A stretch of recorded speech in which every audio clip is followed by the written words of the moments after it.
Hello, and welcome to the Parenting Problems Today podcast. Today, you have all three of us on the main team: Robert Trout, Paul Arredondo, and Mary Zaunbrecher from the parent trainers community. And we're coming to you to say happy holidays, which comes with some caveats because we're here to discuss today some of the main things or themes or structures or ideas that come up for parents.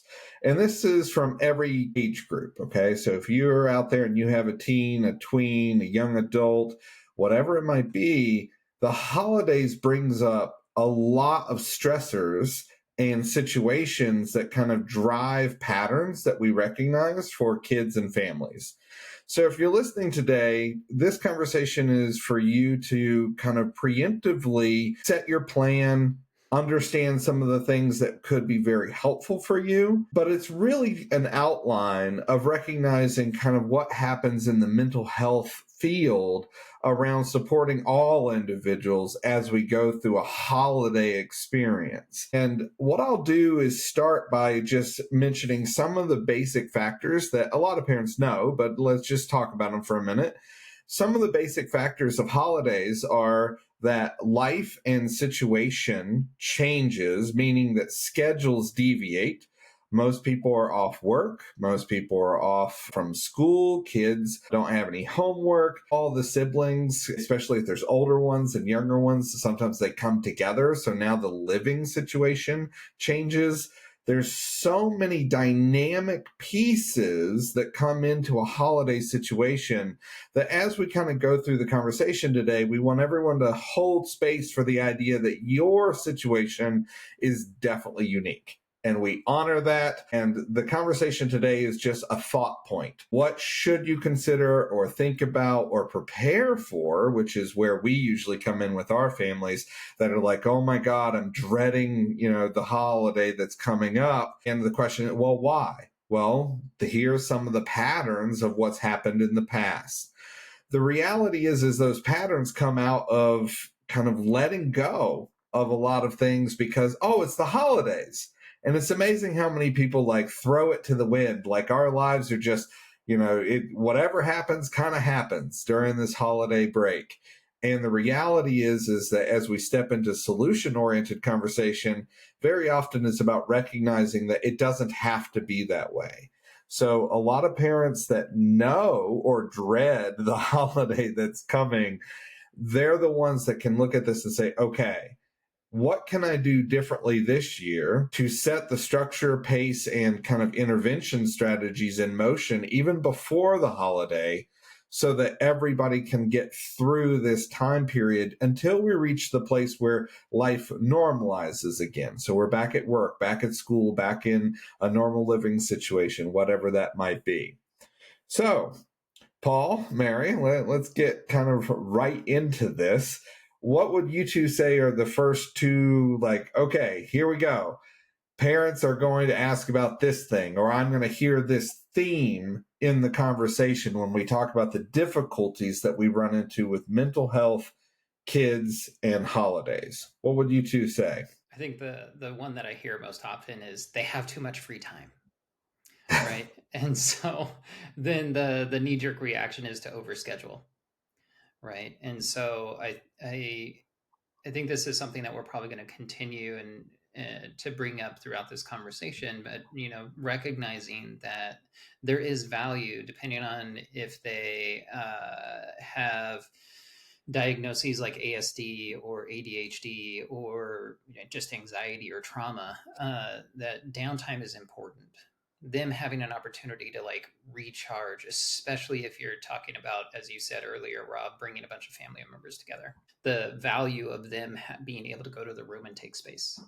So the free time, that would be like the primary one that I continue to engage parents about. Absolutely. Yeah, for me, it's kind of along those same lines. It's how do we create routine and structure without overscheduling, right? Without mom or dad or, caretaker feeling like they are constantly on the move and constantly having to navigate creating these like kind of scenarios with their kids and getting them out of the house. It's how do we create a routine and a structure that serves to kind of help regulate and keep us on track in terms of what the norm might be when we're all in school and going to work and all of those things, without necessarily feeling like they need to fill up the time, Mm. which I think also leads into screen time and the discussion around screen time. Yep. Yeah, I'll step kind of backwards in this conversation, where very often this really comes down to a conversation with the parent saying, okay, when we look at the dread that's coming up, it's because you know the amount of energy you as a parent are going to have to put into the family system to maintain any level of status quo or kind of settling energy. It triples, sometimes quadruples, like the amount of energy you have to put out during the holiday break as the parent. It's going to get, just exponential. I can't say that word today.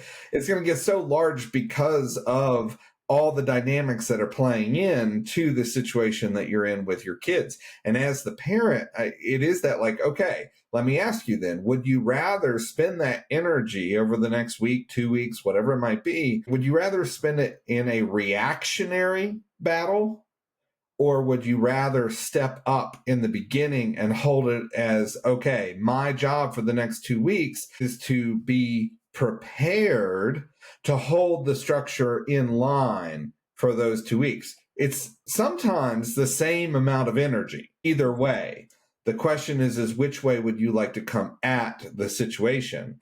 However, after doing this for so long with so many families, most families say that if they show up prepared and they spend that energy holding the line, the parent themselves feel less drained because it's just maintaining what you built leading into it versus constantly being scared of what you're going to have to quote unquote deal with next in the reactionary model of kind of parenting and looking at holding that structure. So when I hear what you two said, yeah, absolutely. And in a reactionary structure, looking at things such as screen time or sugar intake or anything over the holidays that needs to be maintained, I always step back to, well, hold on, how can we set this up so that you can be prepared going in versus dreading and in a reactionary place during this holiday process? Thoughts on that? Like, what comes up for you when you hear that? Yeah, I think what comes up for me as you're saying these things is also creating the opportunity for your child to be prepared, right? Mm. This concept that we use called front loading, right? Mhm. And being able to have a discussion with your child about, what does downtime tend to feel like for you, right? Is it boring? Is it exciting? Is it relaxing, right? Having these conversations so that your child can also feel like there's some agency in maybe this plan and what they want to do. And they feel like they're partnering with you or joining with you in trying to create some sort of kind of routine or ideas around what is feasible and what is not, what their options are when they feel overwhelmed or overstimulated, what their options are in terms of seeing friends versus family, right? And just being able to start that conversation ahead of time to know and get a sense of even what your child tends to kind of frame the holidays as, right? Because every child is so different.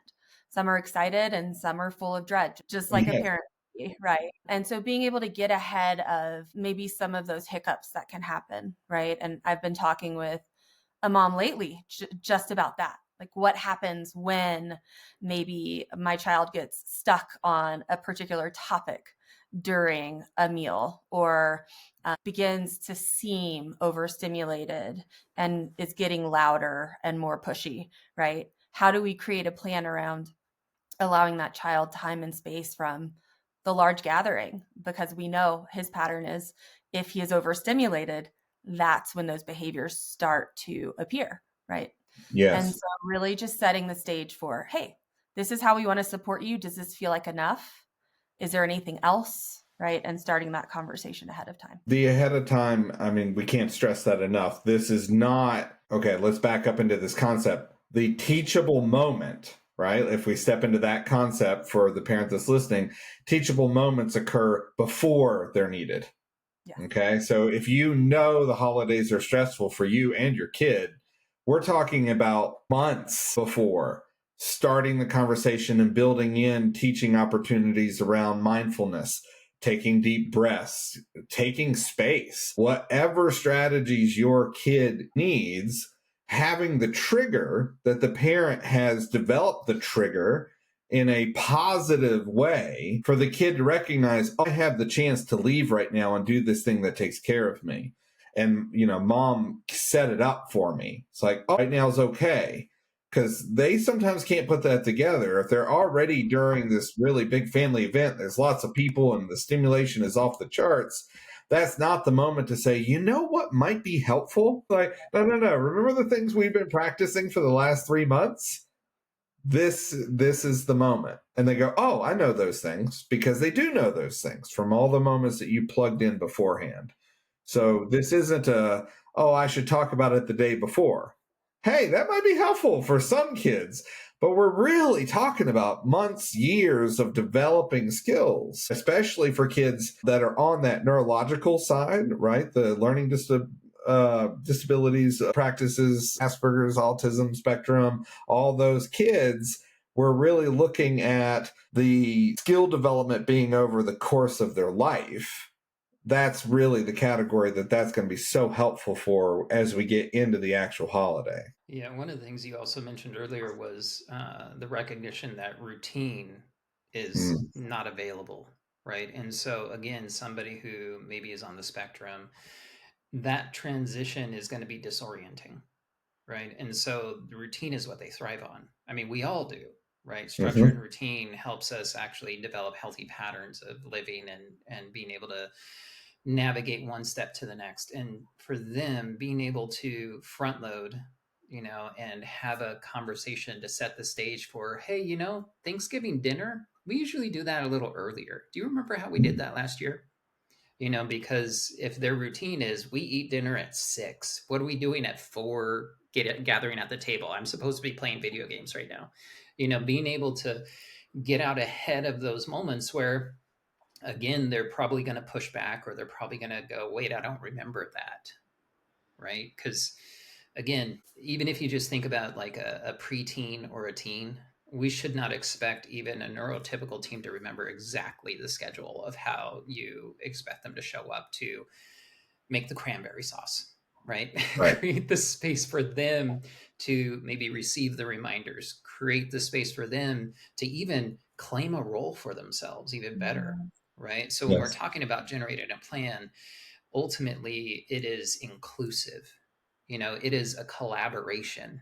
It is an opportunity for everybody to come together, like frame the holidays as this positive thing. Here's a shift, right? Like, welcome the shift of, the holidays being something that is positive and uplifting, an opportunity rather than a chore.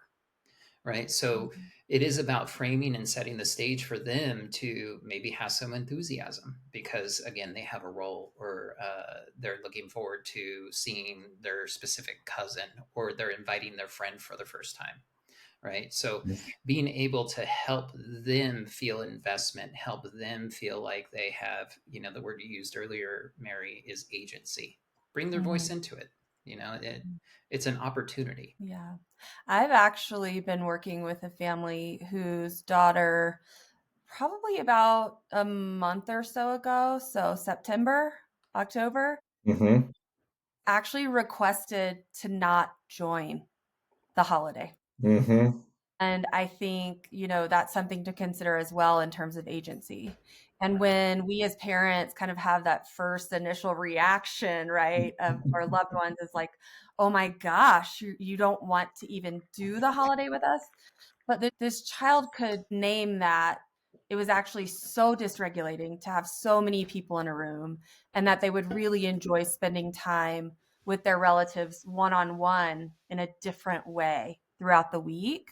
And so it became a process of, stepping out of the norms for that that family and those loved ones and the parents, and allowing that child the opportunity to see what happens when I do step out completely. Am I going to miss it? Is there a way that I want to try something different next year, right? So that I can attend? Or is it really effective in taking care of myself? That brings up a very important conversation that goes both ways. Okay. So parents, if you're listening to this, here's the thing. Traditions are both part of the solution at times. They're also part of the problem. Immense conflict in family systems, especially with a child or a teenager that's going through a mental health process. They're bumping right up against those traditions where to them gathering with all 80 of their family, that's the greatest nightmare they could have ever imagined for their internal world. But for the parents, they're like, but that's what you do. That's what we do, right? That tradition is what that kid's really fighting against. So if you're a parent out there hearing this, here's just a suggestion. Take your tradition, and I've had success with parents saying, like, turning it where it's like, okay, instead of tradition, that's nostalgia. I remember how powerful, wonderful, or crazy, or whatever it is for me as a parent. The nostalgia is what I'll carry forward with me. But for my child as an individual, I'm going to build something they will also enjoy. So we're going to dismantle this idea that we have to do the same thing every year, the exact same way, and turn that into something where it's like, that was really wonderful for me, and I'll still do some of those things that matter to me. But for my child, I need to individuate out and build something that they'll remember as positive in the future because I met them in that conversation about what that is. So be careful that tradition isn't something that is actually demanded. It's not. Tradition is something we remember and say that's important. So take tradition and move it over, but also recognize tradition as an opportunity to bond. Some kids that are, they're looking for that role, as Paul was just saying, for example, it's like, well, I'm going to teach you to make turkey the way that your great great grandmother made turkey. Right? Or stuffing or deviled eggs or whatever it might be. And then every year that job becomes this thing that they're so proud of. And I've seen it in lots of families where kids, they carry on this tradition with such pride that they make the cheesecake, the family cheesecake. That's a secret recipe, right? That was taught to them and that they take so seriously, but it builds in that role and that opportunity for them to have something that they're moving into so that in the future, as they build a functioning life as an adult, this is something they can carry for themselves that can alleviate stress and anxiety because their job was to do this thing and they're very good at it and they can manage it and it makes it a small, this is what we're hoping for from you and can work with you on. So traditions can swing both ways and it's something for parents to consider. Does it need to be something that's passed on or does it need to be something that gets translated into that matters to me? And I'm going to make something that's important that they'll remember me for in the future because I met them in their struggle for what is manageable for them, depending on what's going on in their life. Thoughts on that? No. I'm right, and we can move on. All right. Yeah, I'd say go for it, Rob. No, Move yeah, on. I think you nailed covered it. it really well. Yeah. The silence tells all. Yeah, well, let's kind of move into a section that comes off of that, though, as we look at traditions, is this idea of realistic expectations as a parent. What comes up for that for you two that you've seen in conversations with families about setting realistic expectations for them as parents, first of all, but also recognizing where their kid's at? What does that look like?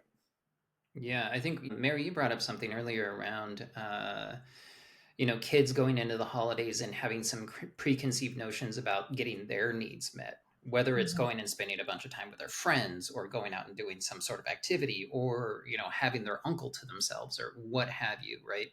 And so being able to clarify what you would like your child to do and have the conversation about like what they're looking forward to, right? To ultimately then tailor the conversation towards yes and then gauge there what is realistic, right? What they're invested in, what they might be resistant to. Approach the conversation with curiosity, right? Because then it comes back to being able to project into the future. Okay, here's where we're going to have a sticking point. Here's where there's going to be tension. And if you're having these conversations with all of your kids and maybe even other family members about, navigating the holidays, you're going to have a much better sense about, well, managing yourself, right? Because as you said really early on, Rob, it is exhausting, right? So coming back to what is realistic, it is about like, where is it worth it to put your energy? Where are you going to have to focus your energy? And for gosh sakes, guys, where can you delegate? Mm-hmm. Right? Because if your family's around, Great. Don't take full responsibility for these things. Create the space for relationships to bloom because you don't have to be the answer, right? So there's an opportunity there. Asking for help's a part of that. Breaking the tradition of I'm always the one that makes all the dinner. It's like, okay, hold on, back up. But does it have to be that way? Right. Asking for help in that delegation. That's a hard family system conversation to have sometimes, because someone's got that like, but I'm the one that always. It's like, okay, hold on. Let's start opening that a little bit, right? Therein lies the work. Right. And it even boils down to like de-escalating your child who you know is going to have a fit because they're overstimulated, right? Maybe their uncle can take them on a walk rather than you feeling like you're the only one who can make that happen, right? Or their cousin can take them out to go shopping, to take a break and have an adventure. So being able to do these creative interventions, right, to switch it up for the kids, because again, you're out of routine. So get out of routine. Sometimes it's good to lean into that a little bit, especially when you have more resources around. So create the space for that creativity and the outside the box thinking. Yeah. Start a new tradition. Yeah, that's what I was going to say. Yeah. A lot of times parents are dealing with the first time things have to be different, or the first time that if things are different, things will be different, right? And so we're looking at breaking, years of tradition, and parents getting really comfortable getting uncomfortable. And so a lot of times what we're looking at is, instead of begging your child or nagging your child or reminding your child, right? We've got steps to that, but reminding your child over and over and over to come down and help.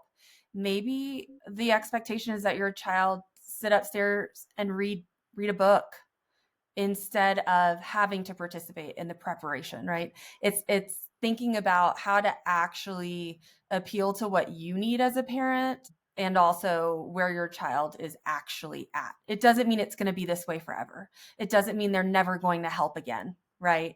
But this year, where are our needs, and where can we delegate, where can we defer? A lot of parents in a 2-week period of time off from school, hire the tutor. Keep your kid engaged in those ways, right? Give yourself the break of having to feel like you're the one scheduling or entertaining or doing everything all the time. So there's a lot of creative ways to for parents to support that expectation setting and looking at it from a different perspective in terms of outcome and connection and relationship. It's really, holidays are all about connection and relationship, and they very quickly become about other things in the midst of all the planning. Well, the conflict, right? I mean, the conflict usually centers on the idea that you're trying to force everybody to be this thing. And there's so much to be learned from the families that say, hey, we're going to start our own traditions. We're going to undo everything and start over as a whole family to build something that works for us so that it is enjoyable and manageable and whatever that might be. I mean, here's a reality to the conversation is, at least for me, I split these families into 2 categories. The first being the kids that are, they have severe anxiety disorders, neurological processes that are going on, autism and hypersensitivity from different kind of processes that are happening. Those kids are, in a lot of ways, a lot more predictable because they're the ones that you're like, okay, we know they're sensitive to noise. We know that they kind of struggle with breaking routine or whatever it might be. So we can pretty clearly identify the struggles that are going to happen when you just throw open the world and say, no school, no work, lots of people, like whatever.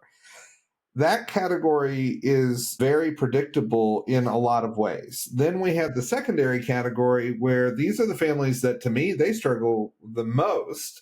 And that comes in where it's more of a family systems dynamic, or kind of that parent child relational issues that we see that families are kind of holding on to. Because sometimes that kid is just building up emotional tension, waiting for the right moment, right? Air quotes, the right moment to let it be known how they feel. And so it's a lot more explosive and unpredictable about what that's going to look like.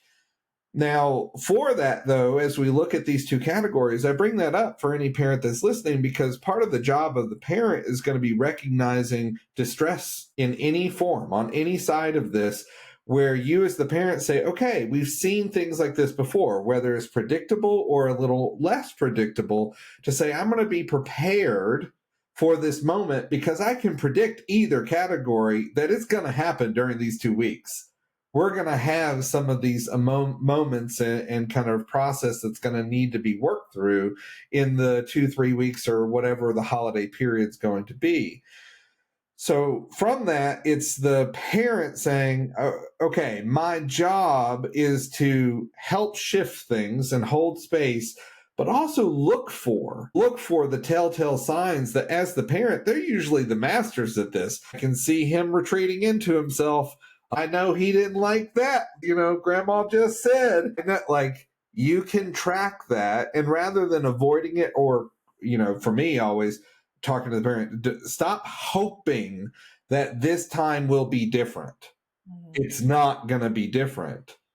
It's looking and saying, I can see where this is going to go, and I've prepared this. It's like, oh, grandma just set him off. I'm going to take him, and we're going for a walk now.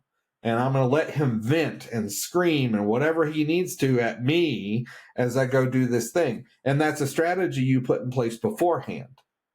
But you're reading the kind of signals during the process because you want to be there to create a safe avenue for the child and for the family to kind of separate and go through the experience of whatever is about to happen. What do y'all think about that? Yeah. What comes up for me is boundaries, right? And Yes. boundaries being just that plan that I have for when things do reach a level or cross a line, right? It's not about trying to control grandma's behavior or what she says, or control uncle, or right, or manage or control an environment, but rather, what am I willing to do in order to keep myself sane, healthy, safe, right? And my child as well. If I'm that parent who does have to step in at some time, or another, and really kind of help to manage a situation, it's that boundary of what we are going to do, or what I am willing to do in those moments where the line is crossed, or the overstimulation happens, or right. And to have that conversation with your co-parent, Mm-hmm. with kind of all hands on deck, in terms of, if these things happen because they've happened in the past and we're going to expect that they happen again, what are we willing to do, and what's kind of the least disruptive thing to do? Or having the conversation with your child, what in that moment do they need from you to know that they're safe and okay, and that you've got them, right? And if it's, man, I really still want to hang out with all my cousins, but I might need a break, yeah, it's, let's go step outside, let's go for a walk. And if it's, I get so triggered when so-and-so says this, right? It's, hey, we're actually probably just going to go home for the afternoon once we get to this point, right? And really being honest about what those markers are for your child and for yourself. I'd like to just stick into that last point that you made, just the recognition that, and I mean, this is coming out post-election time, and there's all sorts of things happening for so many of us, and family systems are struggling in their own way in this regard. And of course, there are so many layers of life experience that when families come together, they get heightened, right? Mm-hmm. Disagreements come back up. Classic family dynamic, right? Old wounds start to, get poked at. That is predictable, right? So you probably have a bullet point list of topics that you know should not be touched when your family comes together. And that is normal. That is normal for the majority of families. If you're not one of those families, gosh, good on you. Count your blessings. And there's a recognition that there's value in acknowledging those things before your extended family shows up, right? Talk to your kids about like certain things that maybe you just don't talk about, or you don't mention, or you don't get hooked into or baited into the conversation. Like you were just saying, Mary, set some boundaries, create some space to understand that walking away is okay. Self-care should be prioritized, right? Those things can be managed after the fact. It's really about trying to not like feed into a dynamic that we know is not going to, end up in a way where everybody can sit down and digest their food. So being able to understand that we're all human, we all get triggered, and giving everybody, again, I'm going to go back to that word, agency around what's comfortable for them, and create that space for them to claim that opportunity to walk away, claim that opportunity to take care of themselves. Absolutely. Just kind of piggybacking off of that as well is this idea of like, expect it to happen, right? Expect what has happened in the past to happen again. And if you are thinking ahead and preparing for those things and having these conversations, this is where I think what lights up for me is this idea of self-care, right? How much nervous system regulation and toning and exercising am I doing before I even step into this space that I know might be overwhelming or triggering? And so, yeah, that self-care piece and making time for it, especially when you don't feel like you have time, so that you can come from a place of values-based decisions and holding boundaries in an effective, consistent way rather than having the reaction, right? I love what you just said there, especially when you don't feel like you have the time. That's when there's the big red flag of, oh, I need to do more self-care if I don't feel like I have the time for self-care. Exactly. That's especially the time to really focus in and make the space for it. And it's really role modeling. It's also bigger than self-care. The truth is that the holidays are difficult, and so many families forget that. Individuals forget that. It's like, oh, that was an overwhelming year, and then they go into the next year, and then it gets back around to the holidays, and they're like, all right, I have to do this again. Very often I hear the language, I have to survive the holiday. Right? That's how basic it gets for some people. It's like, oh my God, like I have to survive the next 2 weeks. And then my life can go back to some kind of normalcy that feels manageable.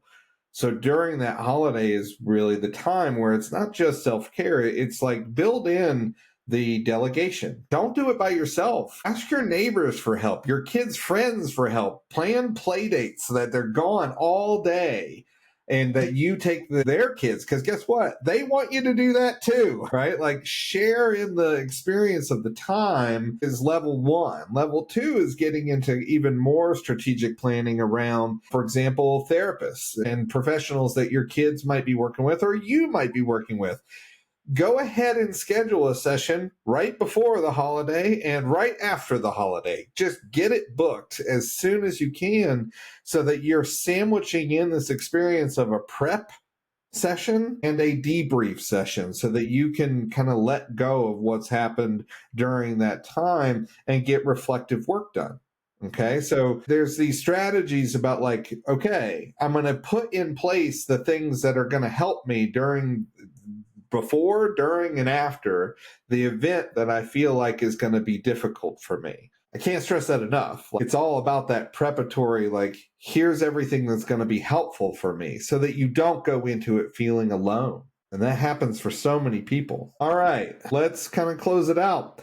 Final thoughts of what you would have parents think about as they go into this holiday season. I think the last thing to consider is just a plan around screen time and differentiating what types of screen time you're looking at. Like family movies together can be such a special tradition during the holidays, right?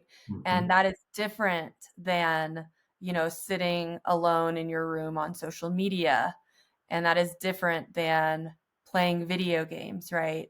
And just inviting that conversation beforehand to set up norms or expectations around those things so that you're not feeling like you're policing all of your kids or each other during those times. The thing that I'd add is be clear about what actually is urgent.